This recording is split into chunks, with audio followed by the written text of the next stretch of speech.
രാഷ്ട്രീയത്തിൽ ചില മുഖങ്ങളുണ്ട്. നിരന്തരം വേട്ടയാടപ്പെട്ടിട്ടും പരിഹസിക്കപ്പെട്ടിട്ടും വീണ്ടും വീണ്ടും ഉയർത്തെഴുന്നേൽക്കുന്നവർ. പരാജയങ്ങൾ പലർക്കും അവസാനമാണ്, എന്നാൽ ചിലർക്ക് അത് പുതിയ തുടക്കങ്ങൾക്കുള്ള പാഠപുസ്തകമാണ്. അധികാരത്തിന്റെ സുഖങ്ങളെക്കാൾ ജനങ്ങളുടെ ശബ്ദമാകാനായിരുന്നു ആ യാത്ര.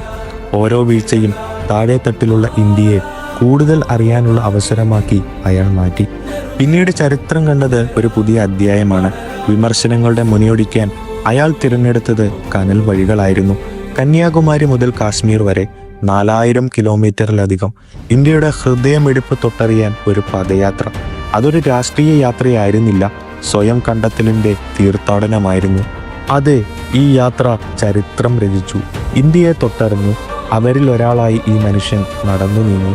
കൂടെയുള്ള പലരും എതിർപ്പാളയത്തിൽ അഭയം തേടിയപ്പോഴും ജനങ്ങൾ ഇയാൾക്കൊപ്പം ചേർന്നു. ഒന്നുമില്ലാതെ തകർന്നു കിടന്നിരുന്ന ഇന്ത്യയിലെ പ്രതിപക്ഷത്തെ ഏകോപിച്ച് ഇയാൾ ഒരു ചരിത്രം രചിച്ചു.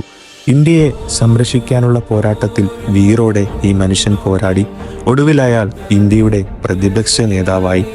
വിമർശനങ്ങളെ പുഞ്ചിരിയോടെ നേരിട്ട് ജനങ്ങൾക്ക് വേണ്ടി ജീവിതം അർപ്പിച്ച ഈ ധീരയോദ്ധാവിന് ജന്മദിനാശംസകൾ.